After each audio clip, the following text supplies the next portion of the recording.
Welcome to the Motherhood Alliance podcast, the podcast dedicated to empowering moms and families on their health and wellness journey. I'm Brittany Suttner. And I'm Andrea Rankus. Together, we're here to explore holistic approaches that go beyond conventional medicine. Each week, we dive into topics that matter most to you, everything from nutrition and mental health to alternative therapies and natural living. We'll bring you the expert interviews, insightful discussions, and practical tips to make motherhood a little easier and help your family thrive.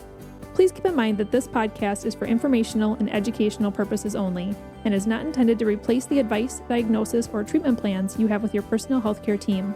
Please have a conversation with your trusted healthcare provider prior to making any changes or implementing any strategies or advice you learn from this podcast.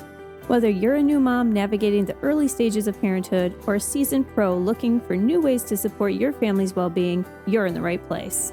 Here at the Motherhood Alliance podcast, we challenge the status quo, ask the tough questions, and offer a supportive community for moms who want to make an informed, holistic choice. Thank you for joining us on this journey. Let's get started. Hi, we are Britt and Drea from motherhoodalliance.com, and we are excited to welcome you to a new 4-episode series with Betsy Wischer, a board-certified nurse practitioner who is doing some really important and cool things in women's health in Northeast Wisconsin.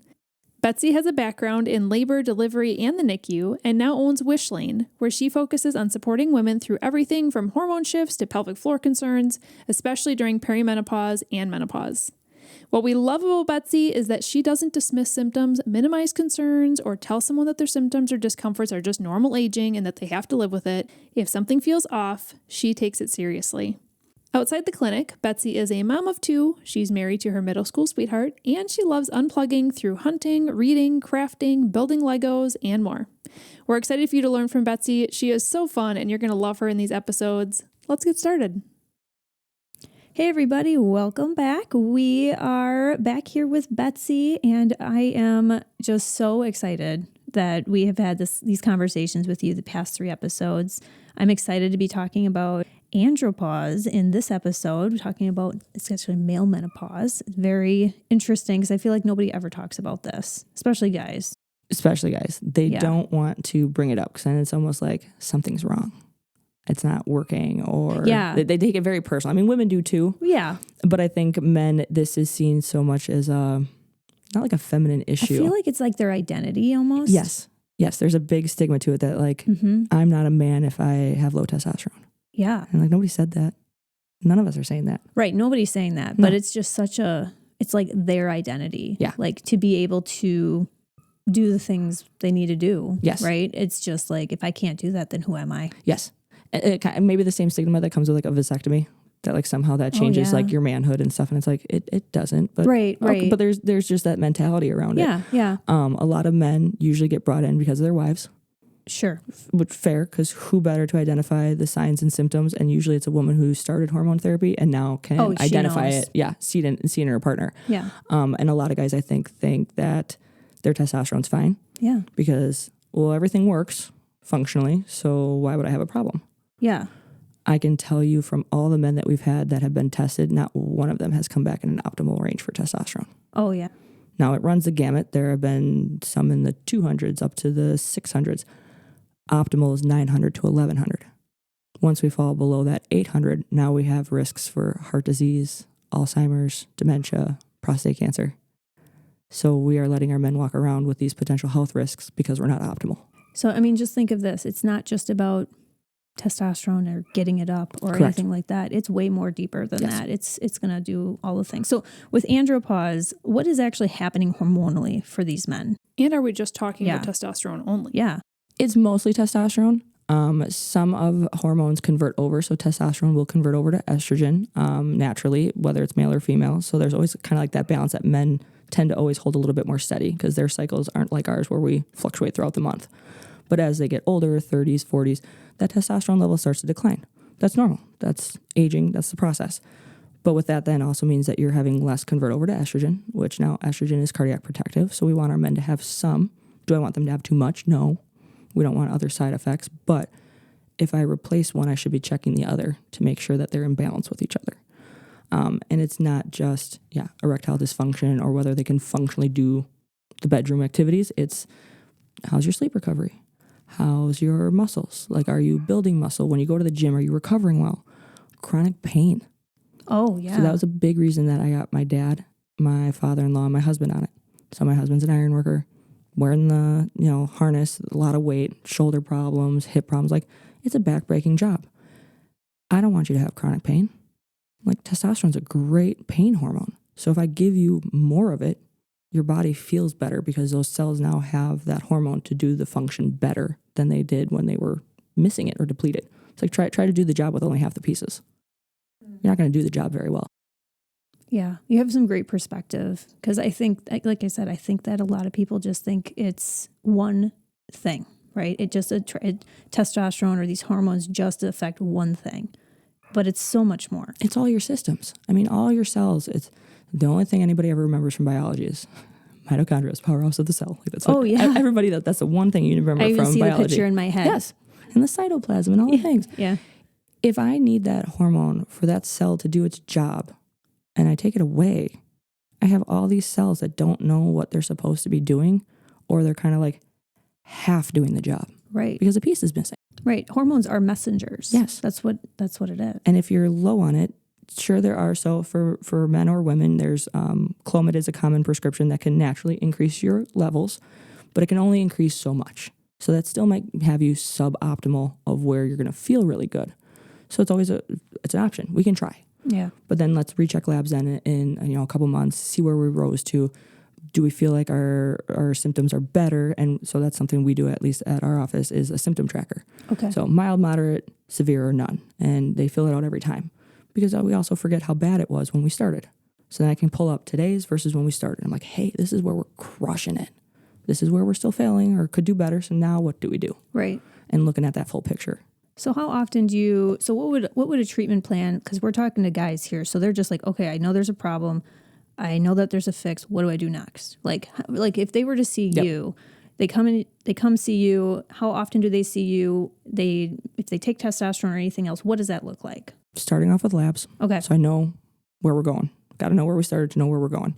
Then depending on what route, if they decide to do hormones, it varies depending on what hormone route. If we're doing pellets, there's a great advantage for dudes. You only get pellets twice a year. Oh, okay. So because I can give you so much more testosterone, I can't give that much to a woman. I will give her serious side effects if I give that much. But a man is meant to be higher, so I can give you so much higher, which means that it's going to take so much longer to break down. So 5-6 months of you being at your peak, and then coming in, we do labs again then, and then we do the pellets again. If it's injectables, you can start them. You're going to do injections twice a week. 6 weeks, I'm going to check your labs. If it looks good, I'm going to check it at 3 months. If it's good, then we're going to check it in 6, and then just annually.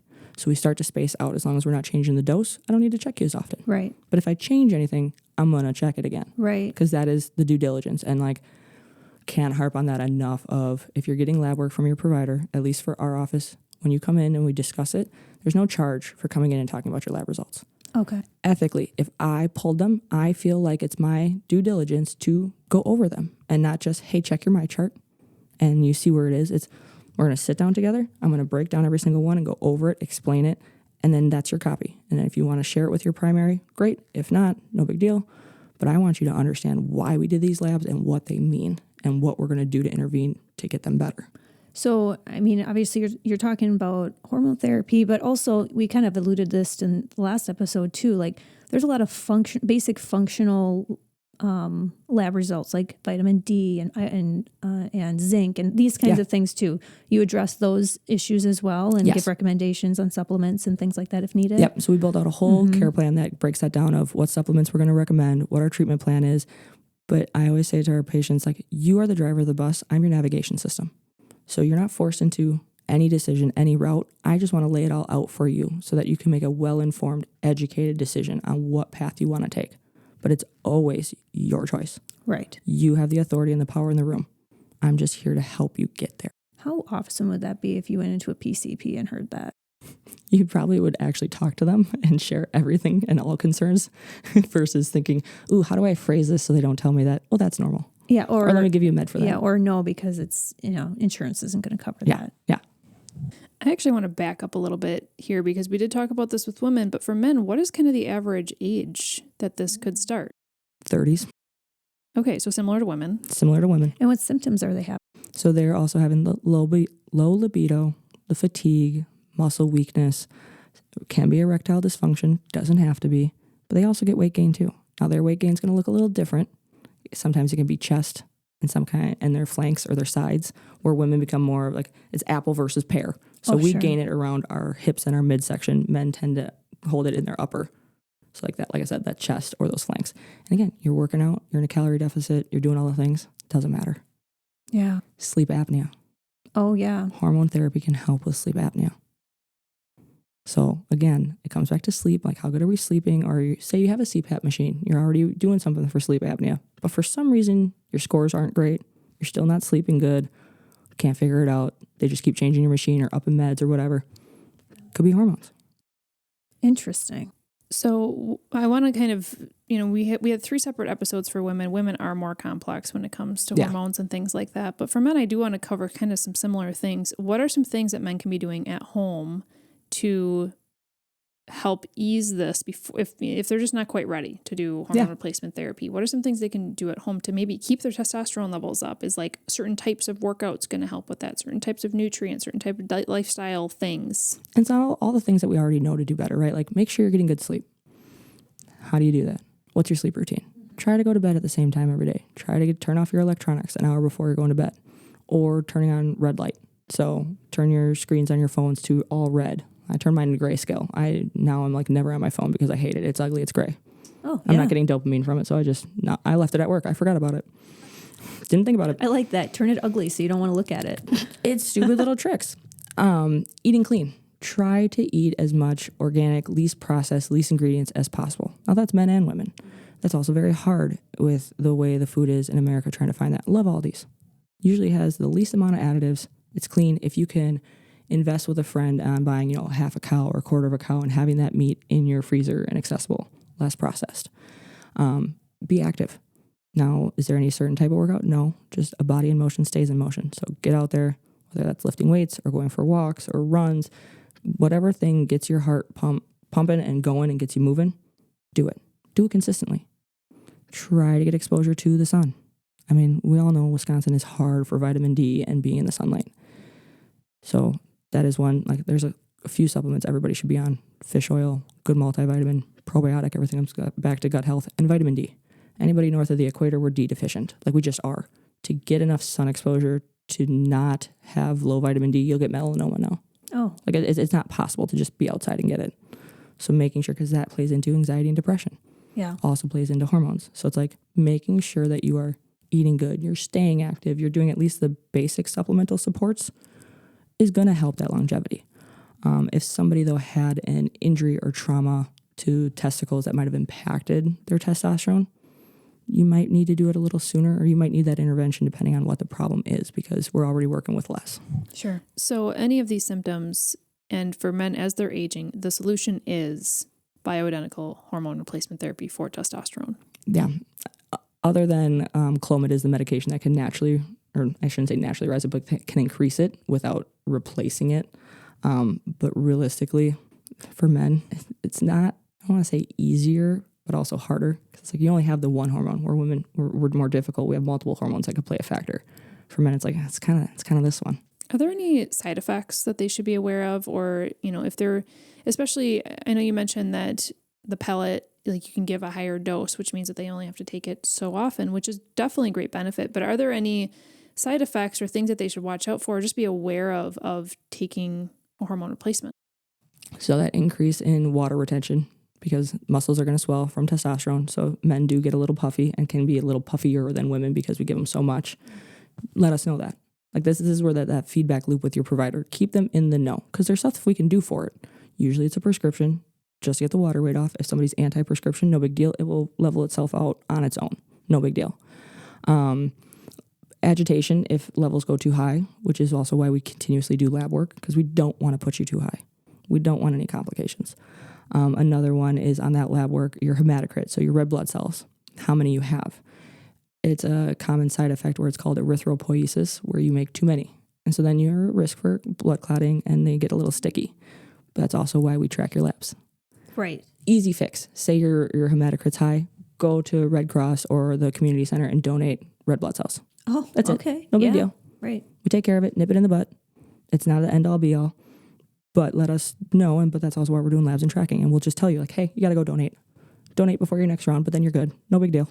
I've never heard of that before. That's a great solution. Yeah. So and you're helping. I was going to say, you're 2 birds, 1 stone. That Yeah. like, hey, you feel better. You're helping the community. So there's a couple that are like regular donators because they know that like, hey, that's just how your body works. That's just how he does it. Yep, Yeah. it's going to do it. So you donate after every round.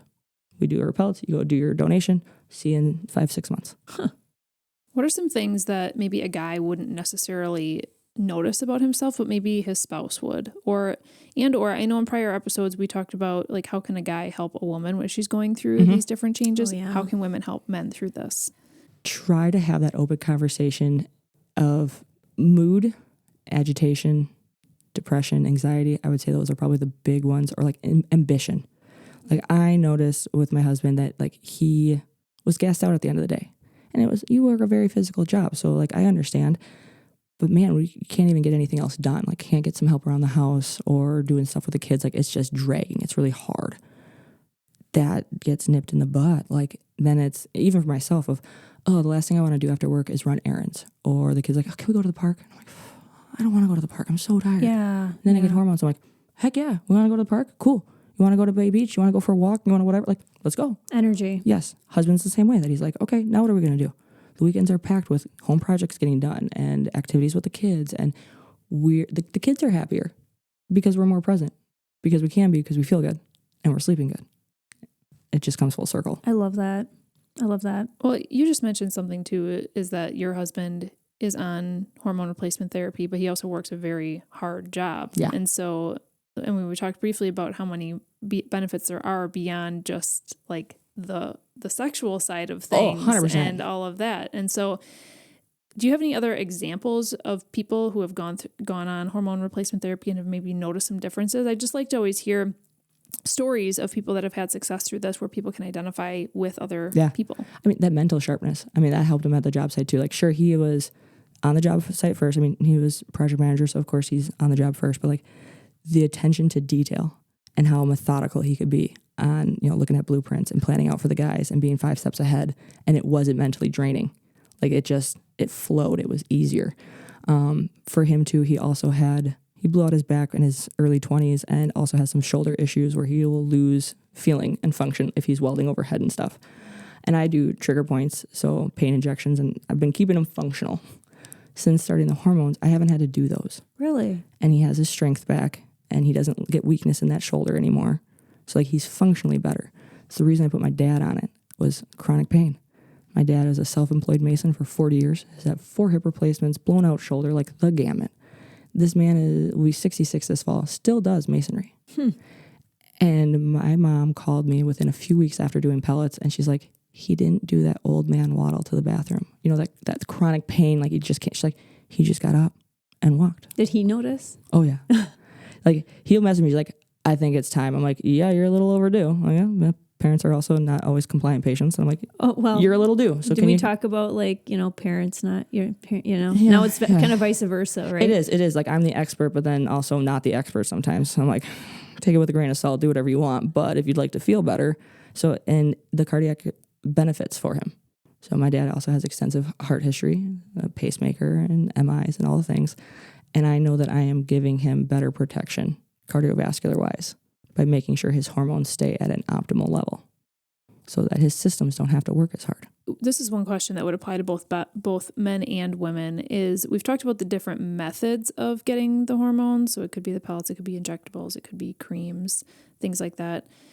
But are there different brands of hormones? So like if somebody went to a functional wellness person when they lived in Arkansas and now they're up here, like are there different brands where if different providers are offering different types or are you getting the same thing in different places? So there can be some high variability. So we use BioT as the brand.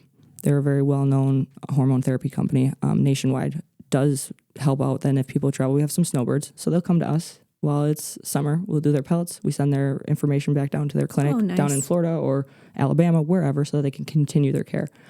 There is another company, not sharp on the name.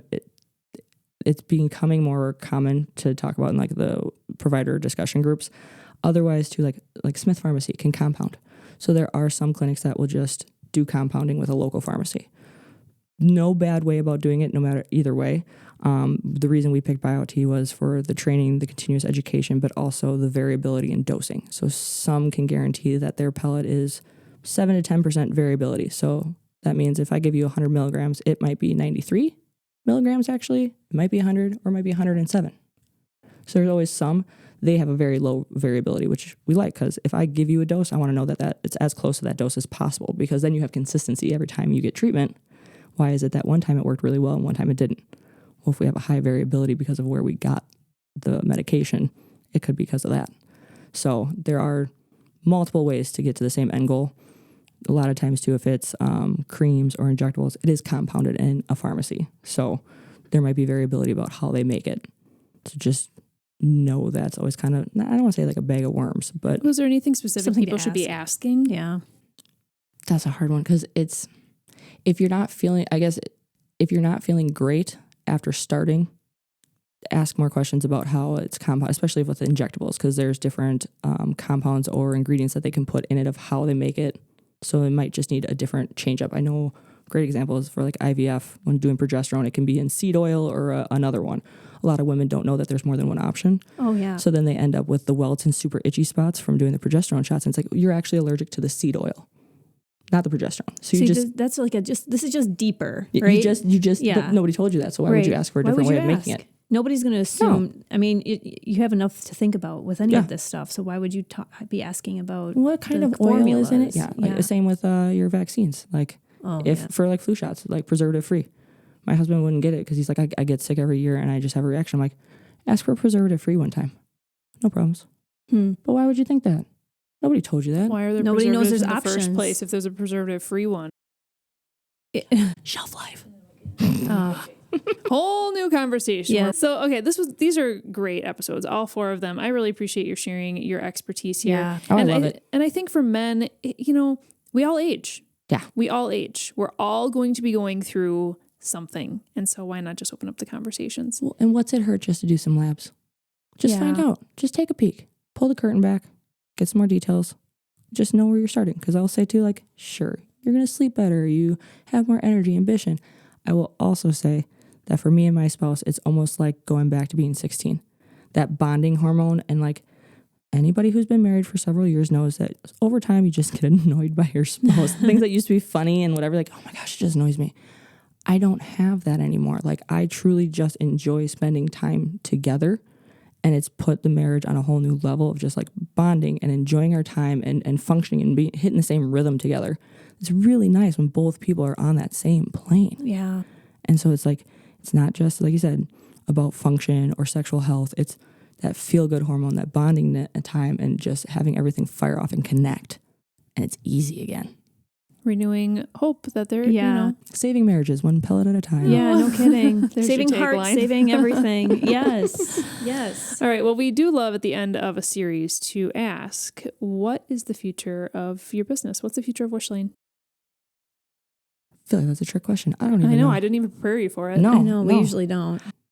I see us expanding and growing and adding to our team so that we can just help more people and continuing to be advocates for like women's health and functional wellness, that there's more options.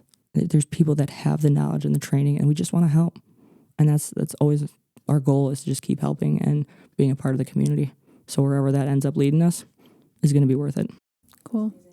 Thanks for your time, Betsy. We really enjoyed having me. these. Loved it. If you enjoyed this episode, would you consider leaving a rating or review or sharing it directly with a friend who could benefit from the information? We know that you're a busy mom or caregiver, and our goal is to make your life easier by bringing tips and tricks directly from experts into your earbuds. By sharing this episode with someone you love, you can play a critical role in helping to make their life easier as well. We appreciate your time, and thank you for being a part of the Motherhood Alliance family.